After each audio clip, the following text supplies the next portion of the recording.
ভারতের কারাগারে আটক থাকার পর ফিরে এসেছে ওসমান হাদির হত্যাকারী ফয়সাল ও আলমগীর। সকালে ব্রিফিংয়ে এই তথ্য জানিয়েছেন অতিরিক্ত police commissioner S N. Mohammad Nazrul Islam. বন্দি প্রত্যর্পণ চুক্তির আওতায় ওসমান হাদি হত্যা মামলার 2 আসামি ফয়সাল আর আলমগীরকে হস্তান্তর করা হয়েছে। সন্ধ্যায় তাদের বিজিবির কাছে হস্তান্তর করে ভারতীয় সীমান্তরক্ষী বাহিনী, জানিয়েছেন পররাষ্ট্র প্রতিমন্ত্রী শামা ওবায়েদ। ওসমান হাদির উপর সন্দেহভাজন হামলাকারী ফয়সাল করিমের মৃত্যুদণ্ড দিয়েছে আদালত। দুপুরে অতিরিক্ত জেলা ও দায়রা জজ আদালতের বিচারক সৈয়দা আমিনা ফারহিন এই রায় দেন। অবশেষে ধরা পড়ল সেই দুর্ধর্ষ খুনিরা। ইনকিলাব মঞ্চের আহ্বায়ক শরীফ ওসমান হাদি হত্যার প্রধান আসামিরা দেশ ছেড়ে পালিয়েও শেষ রক্ষা পেল না। ওসমান বিন হাদি খুনের ঘটনায় এবার ঘটল সবচেয়ে বড় এবং চমকপ্রদ ঘটনা, যে খুনিদের হন্য হয়ে খুঁজছিল বাংলাদেশের আইন শৃঙ্খলা রক্ষাকারী বাহিনী, যারা দেশ জুড়ে এক ত্রাসের রাজত্ব কায়েম করে রাতারাতি হাওয়া হয়ে গিয়েছিল, তারা অবশেষে ধরা পড়েছে। তবে বাংলাদেশে নয়, ধরা পড়েছে পাশের দেশ ভারতে। আর তাদের গ্রেফতারের পর বেরিয়ে আসছে এমন সব চাঞ্চল্যকর তথ্য যা শুনলে আপনার চোখ কপালে উঠবে। শরীফ ওসমান হাদি হত্যাকাণ্ডের যে মূল 2 আসামি, অর্থাৎ যারা গুলি করেছেন বলে এরই মধ্যে যে চার্জশিট দেওয়া হয়েছিল, সেই চার্জশিট পরবর্তীতে আবারও এখন সিআইডির তদন্তে রয়েছে। সেখানে যেই 2 জনকে প্রধান আসামি করা হয়েছে, ফয়সাল করিম এবং আলমগীর, তাদেরকে ভারত থেকে গ্রেফতার করা হয়েছে। দর্শক, এই মুহূর্তে পাওয়া সবচেয়ে বড় ব্রেকিং নিউজ, ওসমান হাদির হত্যাকারীকে ভারত থেকে গ্রেফতার করে বাংলাদেশে চুক্তির মাধ্যমে পাঠানো হচ্ছে এবং তার কারণে কিন্তু ভারত এবং বাংলাদেশ আবারও মিলে যাচ্ছে এবং বাংলাদেশের যত রকমের আসামি আছে এবং অপকর্মকাণ্ড করে ভারতে পালিয়ে চলে গেছে তাদেরকে আবারও ভারত থেকে বাংলাদেশে পাঠানো হবে চুক্তির মাধ্যমে। এবং এই ওসমান হাদির হত্যাকারীকে ভারতের গোয়েন্দা বাহিনী গ্রেফতার করে ভারত থেকে আবারও বাংলাদেশে পাঠাচ্ছে এবং তার কারণে কিন্তু পুরো বাংলাদেশের মানুষ আবারও রাজপথে ঝাঁপিয়ে পড়েছে এই ওসমান হাদির হত্যাকারীকে সর্বোচ্চ পরিমাণ শাস্তি প্রদান করতে হবে। দর্শক, ভারতের পুলিশ যখন এই ওসমান হাদির হত্যাকারীকে গ্রেফতার করেছে, তখনই বেরিয়ে আসলো চাঞ্চল্যভাবে কিছু তথ্য, যা আপনারা এই ভিডিওটা দেখলেই বুঝতে পারবেন। দর্শক, এতক্ষণ দেখছেন ভিডিও শুরুতে শিরোনামের মাধ্যমে কিছু অংশ, এখন দেখবেন পুরো ভিডিও জুড়ে। তার আগে সবার কাছে একটা অনুরোধ, যারা আমার চ্যানেলে নতুন আসছেন অবশ্যই চ্যানেলটি সাবস্ক্রাইব করে দিবেন, পাশে থাকা বেল আইকনটি অল ক্লিয়ার করে বাজিয়ে দিবেন। তো দর্শক, চলেন একটা লাইক দিয়ে সম্পূর্ণ ভিডিওটা ধৈর্য সহকারে সবাই দেখতে থাকুন। অবশেষে ধরা পড়ল সেই দুর্ধর্ষ খুনিরা। ইনকিলাব মঞ্চের আহ্বায়ক শরীফ ওসমান হাদি হত্যার প্রধান আসামিরা দেশ ছেড়ে পালিয়েও শেষ রক্ষা পেল না।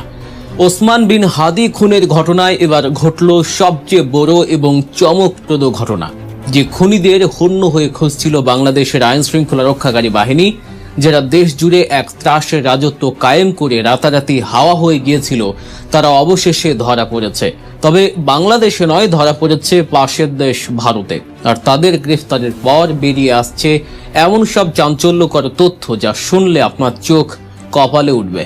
কে বা কারা ছিল এই হাই প্রোফাইল হত্যাকাণ্ডের আসল মাস্টারমাইন্ড? কেন এই ভয়ঙ্কর খুনিরা আবার বাংলাদেশে ঢোকার ছক কষছিল? বাংলাদেশের রাজনৈতিক অঙ্গনে ঘটে যাওয়া অন্যতম আলোচিত এবং চাঞ্চল্যকর হত্যাকাণ্ড ছিল শহীদ শরীফ ওসমান বিন হাদি খুন। অত্যন্ত নির্মমভাবে তাকে হত্যা করা হয়, যা দেশের রাজনীতিতে গভীর শোক এবং ক্ষোভের জন্ম দিয়েছিল। এই হত্যাকাণ্ডের পর থেকেই প্রধান 2 আসামি পটুয়াখালীর 37 বছর বয়সী ফয়সাল করিম মাসুদ এবং ঢাকার 34 বছর বয়সী আলমগীর হোসেন নিখোঁজ ছিল। তারা দুজনেই ছাত্রলীগের সাবেক নেতা। বাংলাদেশ পুলিশের চোখে ধুলো দিয়ে তারা সীমান্ত পাড়ি দেয়, কিন্তু শেষ রক্ষা হয়নি। ভারতের পশ্চিমবঙ্গ পুলিশের বিশেষ শাখা বা স্পেশাল টাস্ক ফোর্স এক অত্যন্ত শ্বাসরুদ্ধকর এবং সুকৌশলী অভিযানের মাধ্যমে তাদের গ্রেফতার করেছে। ভারতীয় সংবাদ মাধ্যম ANI এবং পশ্চিমবঙ্গ পুলিশের দেয়া প্রেস বিজ্ঞপ্তি থেকে এই খবর সামনে আসতেই গোটা দেশ জুড়ে রীতিমতো তোলপাড় শুরু হয়ে গেছে। সামাজিক যোগাযোগ মাধ্যমগুলোতে বইছে খুশির বন্যা। কিন্তু প্রশ্ন হলো, এই দুর্ধর্ষ খুনিরা ভারতে গেল কিভাবে?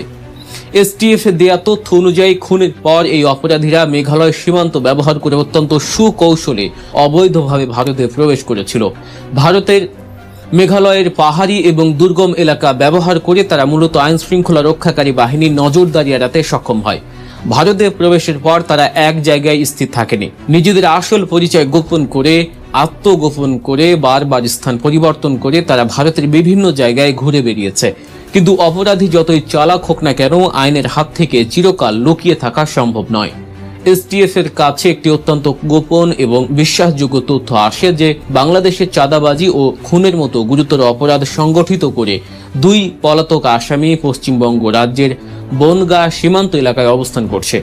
পুলিশের প্রাথমিক জিজ্ঞাসাবাদে বেরিয়ে আসে এক ভয়ঙ্কর ষড়যন্ত্রের তথ্য। তারা ভারতের বিভিন্ন জায়গায় লুকিয়ে থাকার পর মূলত সুযোগ বুঝে পুনরায় বাংলাদেশে প্রবেশের জন্যই এই বনগাঁ সীমান্তকে বেছে নিয়েছিল। হয়তো তাদের পরিকল্পনা ছিল দেশে ফিরে এসে নতুন কোনো রাজনৈতিক অস্থিরতা তৈরি করা অথবা পুরনো কোনো আক্রোশ মেটানো। গত 7 ও 8 মার্চের মধ্যবর্তী রাতে অর্থাৎ শনিবার দিবাগত মধ্যরাতে এসটিএফ এর চৌকস দল যখন বনগাঁ এলাকায় সাঁড়াশি অভিযান চালায় তখন এই দুই পলাতক আসামির আর পালানোর কোনো পথ খোলা ছিল না। একেবারে হাতে নাতে গ্রেফতার করা হয় ফয়সালপুরি মাসুদ এবং আলমগীর শেখকে। গ্রেফতারের পর রবিবার তাদের ভারতের সংশ্লিষ্ট আদালতে হাজির করা হলে অবৈধ অনুপ্রবেশ এবং অবস্থানের দায়ে সুনির্দিষ্ট ধারায় মামলা দায়ের করা হয়। শহীদ শরীফ ওসমান বিন হাদির পরিবার এবং তার রাজনৈতিক সহযোদ্ধারা দীর্ঘদিন ধরে যে ন্যায় বিচারের অপেক্ষায় আছেন, এই গ্রেফতারের মধ্য দিয়ে সেই বিচারের পথ অবশেষে উন্মুক্ত হবে বলে আশা করা যায়। তবে এই খুনিদের দেশে এনে কঠোর জিজ্ঞাসাবাদের মাধ্যমে বের করতে হবে এই হত্যাকাণ্ডের পেছনে আর কারা কারা জড়িত ছিল। এই দুই খুনিকে আর্থিকভাবে রাজনৈতিকভাবে কারা সহযোগিতা করেছে। রাজনীতির মাঠে মতাদর্শগত পার্থক্য থাকতে পারে, কিন্তু দিনের পর দিন চাঁদাবাজি এবং গুপ্ত হত্যার মতো জঘন্য অপরাধ করে পার পেয়ে যাওয়ার যে অপসংস্কৃতি, তা এই নতুন বাংলাদেশে আর চলতে দেয়া যাবে না। ইতিহাসের পাতা উল্টালে আমরা এমন অনেক ঘটনার সাক্ষী হই যেখানে মাঠ পর্যায়ের খুনিদের ধরে মূল হোতাদের আড়াল করার এক সুনিপুণ নাটক সাজানো হয়। আপনাদের নিশ্চয়ই 2018 সালে তুরস্কের ইস্তাম্বুলে সৌদি সাংবাদিক জামাল খাশোগির সেই রোমহর্ষক হত্যাকাণ্ডের কথা মনে আছে। সেই নৃশংস ঘটনার পর বিশ্বজুড়ে যখন নিন্দার ঝড় ওঠে, তখন পরিস্থিতি সামাল দিতে সৌদি সরকার তড়িঘড়ি করে কয়েকজন ভাড়াটে খুনিকে গ্রেফতার করে এবং ফাঁসি দড়িতে ঝোলায়। গোটা বিশ্বকে দেখানোর চেষ্টা করা হয় যে ন্যায় বিচার প্রতিষ্ঠিত হয়েছে, কিন্তু আসল নির্দেশদাতা, যিনি হুকুমের আসামি, সেই মাস্টার মাইন্ড MBS এর টিকিটিও কেউ ছুঁতে পারেনি। মূল হোতাকে সম্পূর্ণ ধরা ছোঁয়ার বাইরে রেখে কেবল ভাড়াটে খুনিদের শাস্তি দিয়ে পুরো ঘটনাটি অত্যন্ত চতুরতার সাথে ধামাচাপা দেওয়া হয়েছিল। আজ ইনকিলাব মঞ্চের সাবেক মুখপাত্র শহীদ শরীফ ওসমান বিন হাদি হত্যাকাণ্ডের ক্ষেত্রেও ঠিক একই রকম একটি গভীর ষড়যন্ত্রের গন্ধ পাওয়া যাচ্ছে। পশ্চিমবঙ্গ পুলিশের হাতে ফয়সালপুরি মাসুদ এবং আলমগীর হোসেনের এই আকস্মিক গ্রেফতার কি কেবলই পুলিশের সাফল্য, নাকি এর পেছনে রয়েছে অন্য কোনো বড় রাজনৈতিক অঙ্ক? আমাদের গভীরভাবে ভাবতে হবে। আপাত দৃষ্টিতে এই দুজনকে আটকের মাধ্যমে কি আসল হুকুমের আসামিকে খাশোগি হত্যাকাণ্ডের মতোই আড়াল করার কোনো সূক্ষ্ম ব্লুপ্রিন্ট বাস্তবায়িত হতে যাচ্ছে? ফয়সাল এবং আলমগীর হয়তো কেবলই ঘুঁটি, তারা নির্দেশ পালনকারী বা ভাড়াটে খুনি হিসেবে এই জঘন্য কাণ্ড ঘটিয়েছে। কিন্তু কার নির্দেশে তারা এত বড় একটা কাজ করার সাহস পেল? একজন স্ত্রীকে স্বামীহারা করলো, তাকে খুঁজে বের করতেই হবে। নৈপথ্যে থেকে কারা তাদের অস্ত্র, অর্থ, রাজনৈতিক প্রশ্রয় এবং সীমান্ত পার হয়ে ভারতে আত্মগোপন করার মতো বিশাল লজিস্টিক্স সাপোর্ট দিল? এই মাস্টার মাইন্ডেরা কিন্তু এখনো পর্দার আড়ালেই বহাল তবিয়তে রয়েছে। এর পাশাপাশি দেশের রাজনীতিতে আরো একটি ঘটনা ঘটেছে যা এই অস্থিতিশীল পরিস্থিতিকে আরো ঘোলাটে করে তুলেছে। ঢাকা 8 আসনে যেখানে শরীফ ওসমান বিন হাদি দাঁড়িয়েছিলেন, সেই একই আসনের এমপি মির্জা আব্বাস তার প্রতিদ্বন্দ্বী প্রার্থী নাসিরউদ্দিন পাটোয়ারির বিরুদ্ধে একটি মামলা ঠুকে দিয়েছেন। বোঝাই যাচ্ছে রাজনৈতিক মাঠ কতটা উত্তপ্ত এবং এর ভেতরে কত গভীরে হিসাব নিকাশ চলছে। সচেতন নাগরিক এবং বিপ্লবী জনতা হিসেবে আমাদের পরিষ্কার জানিয়ে দিতে হবে, বিচারের নামে ধামাচাপা দেওয়ার কোনো ঘটনা বাংলাদেশে আর কোনোভাবেই ঘটতে দেয়া যাবে না। শুধু ফয়সাল আর আলমগীরকে দেশে ফিরিয়ে এনে বিচার করলেই এই ঘটনার প্রকৃত বিচার হবে না। তাদের রিমান্ডে নিয়ে কঠোর জিজ্ঞাসাবাদের মাধ্যমে বের করে আনতে হবে সেই অদৃশ্য হাতগুলোকে, যারা দূর থেকে বসে এই হত্যাকাণ্ডের নকশা তৈরি করেছে, যারা পেছন থেকে কলকাঠি নেড়েছে। সেই মূল হোতাদের যে কোনো মূল্যে গ্রেফতার করে আইনের আওতায় আনতে হবে। কেবল ব্যবহৃত অস্ত্রটিকে ধ্বংস করলেই হবে না, যে হাত সেই অস্ত্র চালিয়েছে তাকেও শেকল পরাতে হবে, নচেত শহীদ শরীফ ওসমান বিন হাদি রক্ত বৃথা যাবে এবং দেশে গুম খুনের এই বিচারহীনতার সংস্কৃতি কখনোই বন্ধ হবে না।